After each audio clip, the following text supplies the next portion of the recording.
Assassin's Creed Odyssey. This game has a lot of aspects to it that are worthy of discussion in their own right. The microtransactions, the bloat, the grind, the new consequential decision-making mechanics, the talented Greek voice actors, the slightly improved combat system, the superb world building, and the intelligent use of 3D assets. However, I would rather talk about the one thing that no one else seems to be talking about: the virtue signaling and modern political filter through which Assassin's Creed Odyssey depicts ancient Greece. Someone's being hurt. Open this door, or I'll kick it in! Don't mind her. She likes to watch.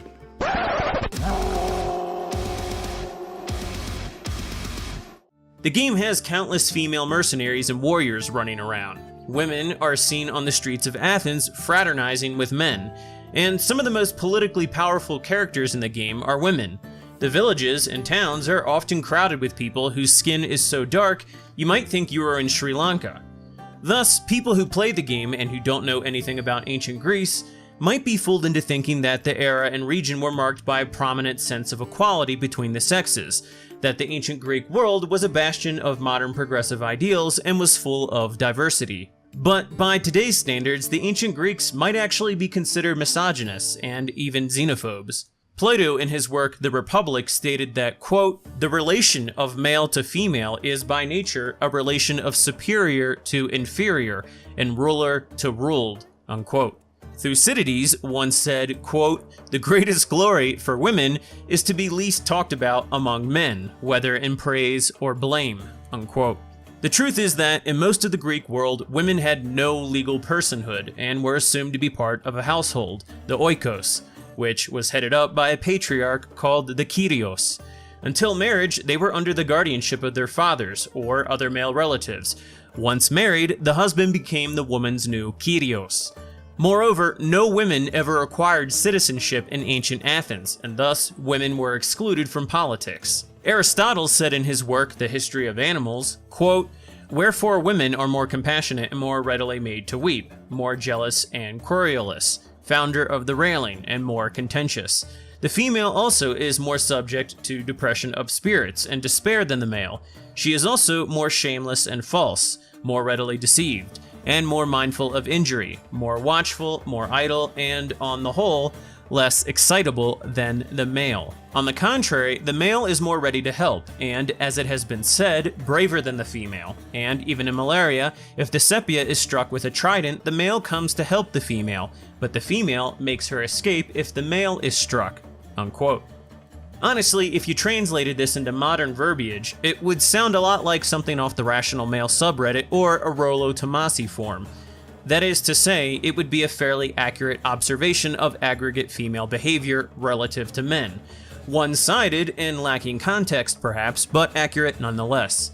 Essentially, Aristotle was saying that women are more neurotic and risk-averse than men, and modern psychometric data on the sexes support this. Now, it is true that Spartan women owned property, fraternized with men, and voiced their opinions in ways that other Greek women could not. But they absolutely took no part in military life. Their lot in Sparta was to make babies and manage the household. The ancient Greek female warrior is a complete fantasy of modern invention. The mythological tribe of warrior women, the Amazons, were, in all likelihood, an exaggerated account of the Scythian peoples of Eurasia, whose women sometimes fought with bows on horseback alongside their men. No one denies that some women fought occasionally under unique circumstances, but the image Assassin's Creed Odyssey paints isn't even remotely rooted in reality. The whole idea of the game's optional female protagonist being a mercenary for hire is simply not credible. Even if we were to grant her an outlier status, virtually no one in the game gives her or her behavior any pause. The way she throws her weight around and asserts herself would have been viewed as extremely unnatural in the Greek world. Ubisoft even has women fighting alongside the Spartans and Athenians in their regular armies. It's almost as if the writers wanted players to believe that this was a typical occurrence. They also use the past tense for the descriptions of female mercenaries in the menus, thereby giving them an air of historicity. The thing about ancient warfare, though, is that physical hand-to-hand combat places the vast majority of women at an extreme disadvantage against men. Women, on average, simply do not have the upper body strength, testosterone levels, dense muscle fiber, and bone structure necessary to withstand the kind of punishment physical combat with men would impose on them.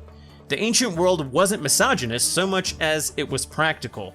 But rather than explore that, Ubisoft's writers opted to gloss over anything that might have offended modern feminist sensibilities. Another example of this is how they portrayed the real-life Aspasia. The game never mentions the fact that Aspasia was what the Athenians called a metic, which basically means foreigner. This was quite important since metics were not allowed to become citizens, nor were they allowed to marry them, and they had to pay a special tax for the privilege of living in Athens. They also never mentioned that Aspasia was a hetera, a type of high-end prostitute. Being a metic and a hetera, Aspasia was free of the legal restraints that normally confined women to their homes, and thus she was allowed to participate in public life in ways normally forbidden to Athenian women. Perhaps as a result of this, many Athenians thought ill of her. At one point, she was accused of corrupting the women of the city in order to satisfy Pericles' sexual perversions.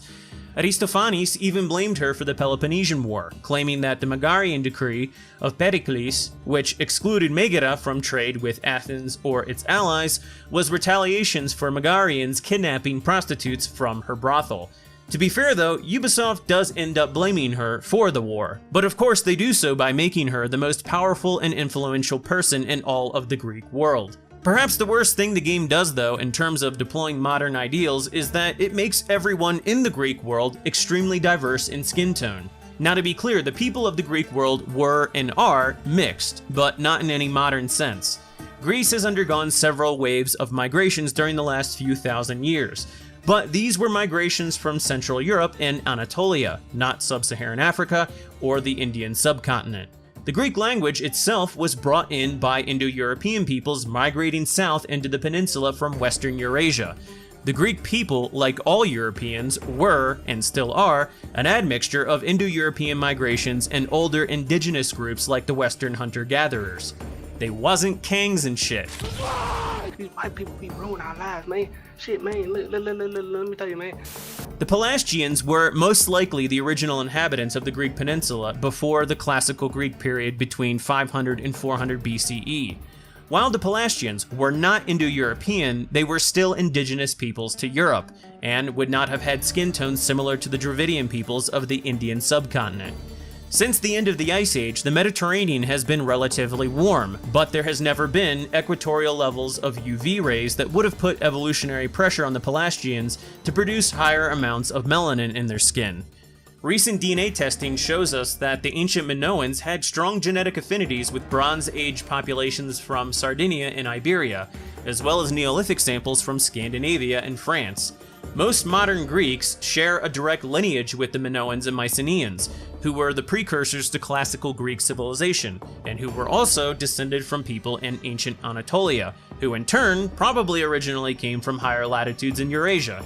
What's interesting about Ubisoft's depiction though is that apparently not everyone on the development team got the diversity inclusion memo. The NPCs are all very diverse looking, but the murals, statues, and art in the game reflect a more reasonable and consistent image of the Greeks. We've known for some time now that the ancient Greek statues were actually painted, and we can tell what colors they used via ultraviolet light scans. Most Greeks were slightly darker in complexion than other Europeans further north, but many of these statues had reddish blonde hair and blue eyes. Many people will claim that the ancient Greeks were colorblind and that they discriminated against foreigners based on culture and not ethnicity. The thing is, these assertions go against everything we know about human behavior. We can test and measure in-group preferences and biases in various ethnic groups. We know that babies demonstrate a clear preference toward people who have the same skin tones and facial features as them, and we know that people of one ethnic group tend to show less empathy for people belonging to another ethnic group. SJWs even acknowledge this, they simply use different terminology. Microaggressions. Sure, modern ideas of race probably weren't prevalent in antiquity, but that's not to say that people didn't discern tribal and ethnic identity based on physical phenotypes. The Spartans were practically eugenicists. They were selective about breeding, and they killed male babies that didn't meet their standards. They also made clear demarcations between themselves and the Hella and Perioikoi classes around them, even though they were fellow Greeks. They didn't grant them citizenship, nor did they grant them equal rights.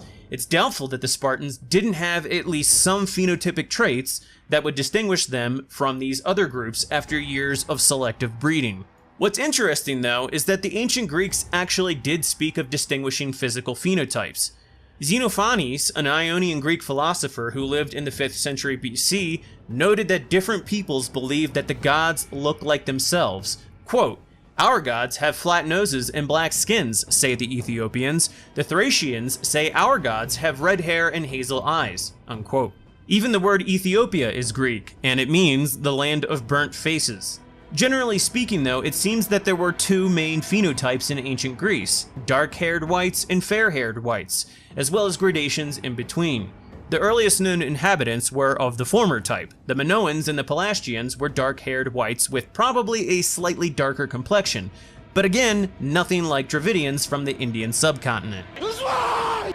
What seems to cause intellectual leftist temper tantrums today is that Greece eventually had an empire that expanded out over large geographic areas. At certain points, it ruled over and influenced other non-Greek peoples, and those peoples ended up speaking Greek. But those people weren't any more ethnically Greek than Israelis today using the English language are ethnically British. I mean, are Anglo-Saxons who learn Hebrew ethnically Jewish?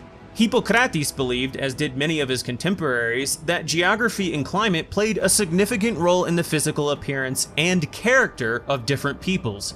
He once wrote, quote, "Concerning the listlessness and cowardice of peoples, the seasons are especially the cause why Asians are less martial than the Europeans, and more tame in their character. For making no dramatic shift either to the hot nor to the cold, their seasons are temperate.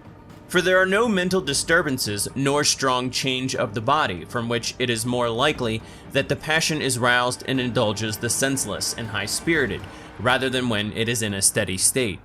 For it is change of everything which wakes the disposition of men and does not allow it to rest. For these aforesaid reasons, it seems to me that the Asian race is weak, and yet further so because of their customs. For much of Asia is ruled by a king, and where men do not rule themselves, nor are autonomous, but are ruled by a despot, there is no reason for them to concern themselves over this, so that they do not practice the military disciplines, but they work to seem pacifistic." Unquote. He went on to note that temperate climates created peoples who were, quote, "sluggish" and, quote, "not apt for labor," while extreme climates led to peoples who were, quote, "sharp, industrious, and vigilant." He also noted that peoples of, quote, "mountainous, rugged, elevated, and well-watered countries displayed, quote, enterprising and warlike characteristics, while peoples of, quote, level, windy, and well-watered countries were, quote, unmanly and gentle." Were Hippocrates a modern political figure, I suspect that he would be called a racist suffering from white privilege, and were statements of his like this public knowledge, I could see folks demanding that all Greek statues be torn down. Interestingly, the Greeks also had strict laws governing the treatment of outsiders. Sparta, for example, had the xenolasia, which was the practice of expelling foreigners deemed injurious to the public welfare. In a very real sense, the Greeks were ethno-nationalists. The very word ethnos is Greek and means people. The Greek city-states didn't grant citizenship to outsiders, and they organized along tribal lines. Aristotle even argued that the natural progression of human beings was from the family to small communities to the polis. Moving on though, another thing that really bothered me about Assassin's Creed Odyssey was its over-the-top portrayal of Greek homosexuality and promiscuity. To be clear, the Greeks certainly had homosexuality as well as pederasty, although scholars dispute the exact nature and extent of it. Pederasty was the relationship of an Arestes and an Eidomenos, i.e. an older male lover and a younger male lover. The general consensus, though, is that older men would take on younger boys as a type of protege. What's in dispute is the exact sexual component to the relationship. But even if the relationship was always sexual, it's worth pointing out that pederasty wasn't exactly a common practice of all Greek social classes. It was mostly reserved for the elites. Moreover, many would argue that pederasty was mostly platonic and served to guide the most gifted boys into becoming the future leaders and aristocrats of the polis they belonged to. By most accounts, the Greeks were hypermasculine and more concerned with what role sexual partners played. Basically, if you got penetrated, you were considered feminine, submissive, and weak. Thus, grown men often had a vested interest in avoiding homosexual relationships in which they took the submissive role. The status quo narrative today often asserts that most Greek men had a basic sexual desire to have relations with other men. But there's a famous Greek play, Lysistrata, in which Athenian women decide not to have sex with their men as a way to force them to stop waging war with Sparta. If most Greek men were able to gain sexual release via other men, then this tactic of sexual denial would not have worked, yet it did. Another object of consideration is that there are approximately 80,000 complete pieces of ancient Attic vases remaining today. In the most influential modern study of Greek homosexuality, Kenneth Dover states that 600 of these vases contain homoerotic themes. Personally, I have little doubt that homosexual tendencies and practices were present in ancient Greece. However, 600 supposed homosexual depictions out of 80,000 vases don't exactly evidence a pervasive homosexual trend. For example, let's say that humanity died out tomorrow, and an alien race visited Earth 1,000 years from now. If they were to review material from Hollywood, Netflix, HBO, and the BBC, they might conclude that the people of the 21st century had a much higher homosexual population than ancient Greece. Moreover, when Xenophon spoke of Spartan law and customs written by Lycurgus, he said this, quote, "Lycurgus adopted a system opposed to all of these alike, given that someone, himself being all that a man ought to be, should in admiration of a boy's soul endeavor to discover in him a true friend without reproach, and to consort with him. This was a relationship which Lycurgus commended, and indeed regarded as the noblest type of bringing up. But if, as was evident, it was not an attachment to the soul, but a yearning merely towards the body, he stamped this thing as foul and horrible, and with this result, to the credit of Lycurgus be it said, that in Lacedaemon, the relationship of lover and beloved is like that of parent and child, or brother and brother, where carnal appetite is in abeyance," unquote. It's quite interesting that Sparta took this attitude, considering that Spartan men and women married between the ages of 18 and 20. Athenian women, on the other hand, often married as young as 14 to a man in his 30s, once he had accumulated enough wealth. Thus, it seems plausible that Athenian men may have been more sexually deprived than their Spartan counterparts, and thus, they might have altered the practice of pederasty to make it a sexual substitute. In fact, the Spartans had very different words for erastes and eromenos, isnelos meaning inspirer, and aitis meaning listener. To be clear, I don't deny homosexuality in ancient Greece, nor do I have a problem with homosexuals today. I'm merely questioning the assertion that homosexuality was universally praised and idealized back then, and even if it was, nothing scholars say or argue today on either side of this debate appears to parallel modern conceptions of a gay utopia. And yet that's what Ubisoft has more or less done in Assassin's Creed Odyssey. Grown men in Greece would not have engaged in open homosexual relationships, and yet the game gives you several opportunities to do so, as if this was perfectly normal. There was one character in particular in the game who was absolutely relentless in his homosexual advancements, Alcibiades. Despite having refused him multiple times when playing as Alexios, the game kept pushing his sexuality onto me. It felt very forced, and were someone to do this to me in real life, I might consider it harassment. Perhaps nothing to press charges over, but I would probably make it a priority to start avoiding them. What's more is that when Alcibiades wasn't making sexual advancements, he was making constant sexual innuendos. I enjoy other physical exertions from time to time. Sure. Who do you think will win the most race this year? I will! Athens will surely rise to the occasion. I say Messinia! He even went as far as to craft a dildo and have me hand deliver it to someone, which was admittedly hilarious. Is this some kind of joke? This is a cast of someone's dick. What's this engraving? This is for your wife, Thalia, for when she starts to miss me. Again, I admit that it was really amusing, but coupled with the rest of his behavior, it was a bit much. It really appeared that Ubisoft wanted me to have sex with him, and that reeks of ulterior motive, not player choice. In today's socio-political landscape, it doesn't appear to be enough that we openly accept homosexuality. We must also partake in it, lest we be accused of being homophobic. Stop fighting me! Just let this happen. Get off of me! Now, according to historians, Alcibiades seems to have been quite the active bisexual, but two modern psychologists have attributed his behavior to someone suffering from psychopathy. He defected from Athens to Sparta in the Peloponnesian War, and then back to Athens eventually. By all accounts, he was quite self-serving and treacherous. Coupling this fact with how ancient Greeks frowned on passive homosexual roles, it seems more plausible that Alcibiades was more akin to a hyper-masculine prison inmate than he was akin to a modern flamboyant bisexual. In general, the game also acts as if Greek men and women were extremely promiscuous and unfaithful, or rather that promiscuity was socially acceptable. There's a woman you can sleep with after you learn she is already in a relationship with another man. What's more is, you can sleep with him afterwards if you want to also. Then there's another instance in the game where a mother asks you to train her daughter, and you have the opportunity to seduce and sleep with her. The thing is, ancient Greece had laws like moikeia that forbid men from seducing noble women who were under the protection of a kyrios. Sure, men were free to have sex with slaves and prostitutes, even if they were married, but not noble women under the protection of a kyrios. In fact, if the adulterer was caught in the act, they could be summarily executed by the kyrios without a trial. People will say here that this was a Spartan woman, and they might also highlight the following statement attributed to Lycurgus by Xenophon. Quote, "He observed, however, that where an old man happened to have a young wife, he tended to keep a very jealous watch on her.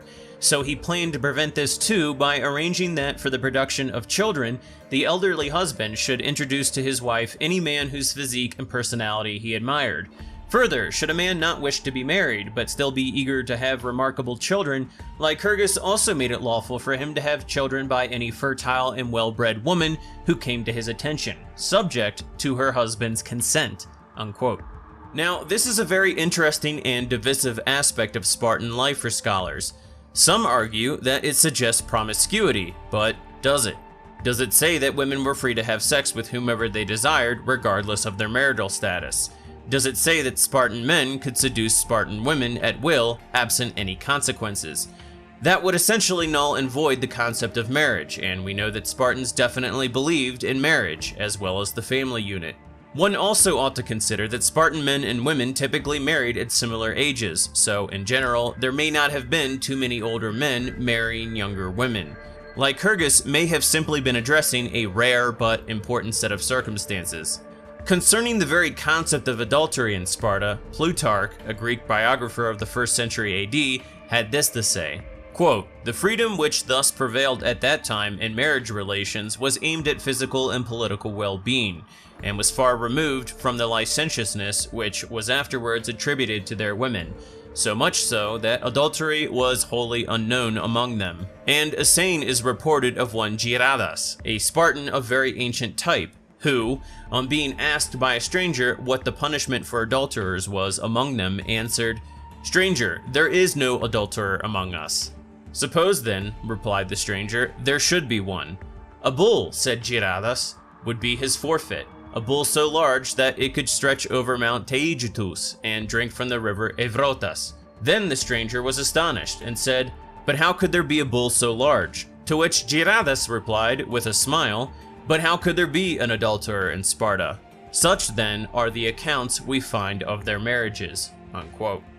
Again, people argue that this may suggest a disregard for adulterous behavior, but according to Lycurgus, a married man who was asked by an unmarried man for the use of his wife to bear children was free to reject this request. This at least implies that there would have been consequences for a man and woman who violated the will of the husband.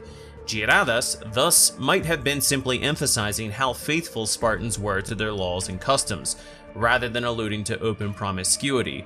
That said, the idea that unmarried men were allowed to father children with another man's wife does seem bizarre. Even if the husband gave his blessing, it sounds like pure cuckoldry. On that note, it's worth mentioning that many scholars have called into question the accuracy of Plutarch's second-hand knowledge of Spartan customs. Plutarch was writing in the 1st century AD, long after the decline of Sparta. Moreover, the sources he used have been lost to time, thus there is no way to confirm or deny his assertions. Now, I'm not a historian, but I would assert that rampant promiscuity would have completely undermined the Spartan institution of marriage, as well as their aim for well-bred men and women. They treated their women so well, relative to other Greeks, precisely because they placed such a high value on their ability to produce strong men. In a society as eugenicist as that of Sparta, why would they allow women to be impregnated by anyone at will, when that pregnancy could potentially be a waste of 9 months?